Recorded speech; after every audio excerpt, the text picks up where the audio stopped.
আজকে তেল না দিয়ে বোনলেস চিকেনের একটা হেলদি রেসিপি করব। তোমরাও দেখতে থাকো। চিকেনটা যখন আমি বয়েল করব তখন একটু লবণ দিয়ে দেব, সামান্য পরিমাণে একটু লবণ দিয়ে দিলাম।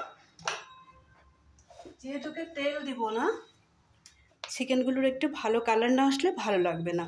জলের মধ্যে একটুখানি কাশ্মীরি লঙ্কার গুঁড়োও দিয়ে দিলাম,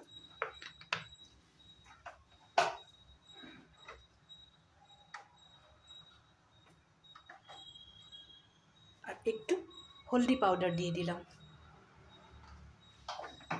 এখন আমি চিকেনটাকে ভালো করে বয়েল করে নেব।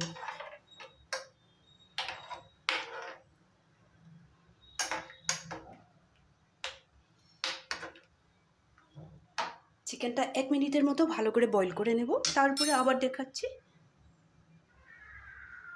চিকেনটা ছেঁকে নিয়েছি জলটা। এখন ননস্টিকের প্যানটা আবার বসিয়ে দিলাম। এখানে আমি দিয়েছি সামান্য পরিমাণে গলানো ঘি।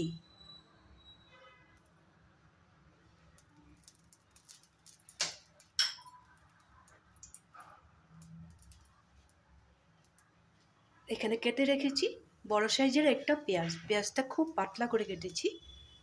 পেঁয়াজটা ঘিয়ের মধ্যে দিয়ে দেবো। কাঁচা লঙ্কাটাও দিয়ে দিলাম।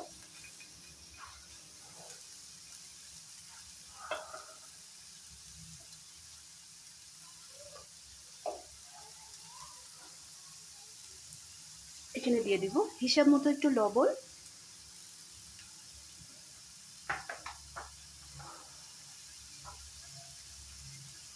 একটু হলদি পাউডার।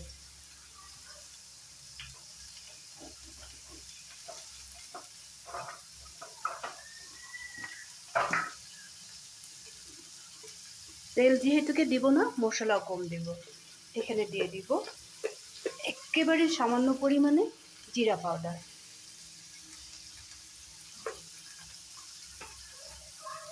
সবগুলো জিনিস ভালো করে ফ্রাই করে নেব।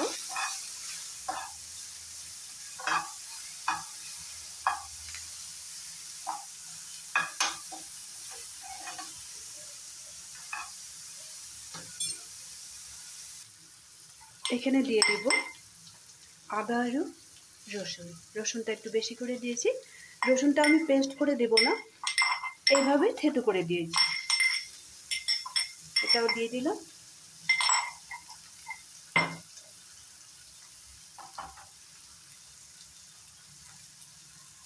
কম পরিমাণে একটু ভাজা মশলা দিয়ে দিলাম।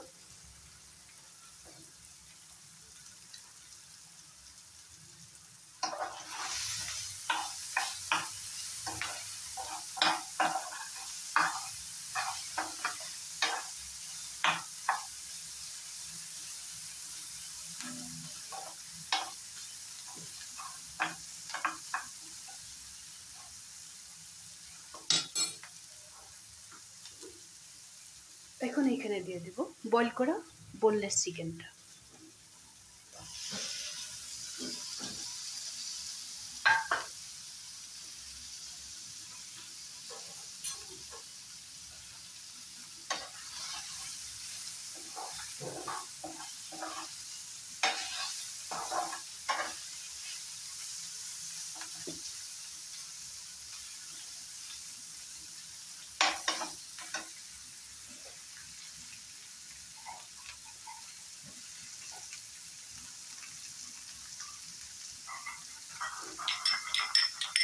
রসুন যাবে থেতো করেছিল, আদা রসুন থেতো করার পরে একটু লেগে আসছিল। চিকেনটাও আরও একটু বয়েল হয়ে যাবে, মশলাটারও টেস্টটা ভালো হবে, যার জন্য একটু জল দিয়ে দিলাম।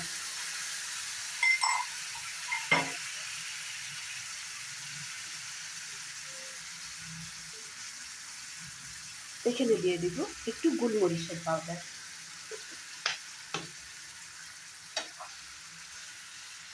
এখন আমি কিছু সময় ঢেকে রেখে দেব।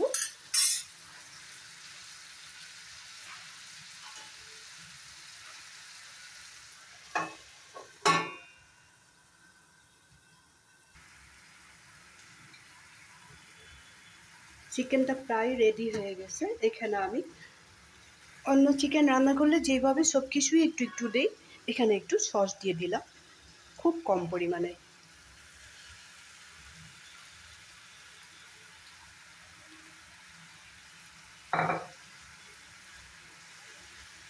তেল না দেওয়ার ভাবে একটু মশলাগুলো কম দিতে হয়।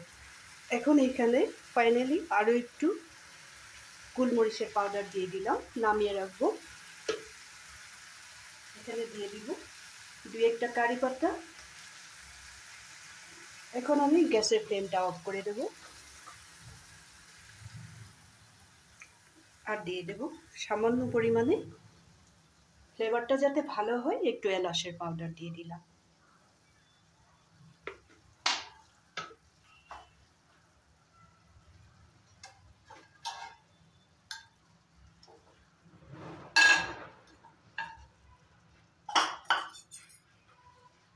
এই হেলদি রেসিপিটা করতে গেলে চিকেনটা কিন্তু আগেই বয়েল করে নেবে।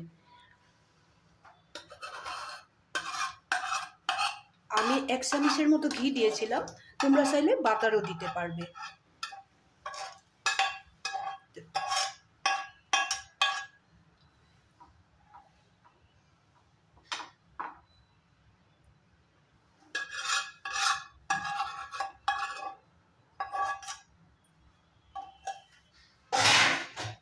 এইভাবে একদিন রান্না করে খেয়ে দেখো তোমরা, খুব বেশি হেলদি হয়, সবাই খেতে পারবে। ঝালটা দিবে যার যার হিসেব মতো, কিন্তু মশলা একদমই কম দিবে। তেল দিবে না, তেল না দিয়ে একটু 1 চামচের মতো ঘি দিবে, আর পেঁয়াজটা খুব পাতলা করে কাটবে, আর রসুন আদা এগুলো যে থেঁতো করে দিবে, পেস্ট করে দিবে না। গোলমরিচটা দিতে ভুলবে না। রেসিপিটা যদি ভালো লেগে থাকে তাহলে লাইক শেয়ার তো করবে, সাথে থাকবে, ভালো থাকবে, সুস্থ থাকবে, কমেন্ট করতে ভুলবে না। তাহলে আজকের জন্য রাখি।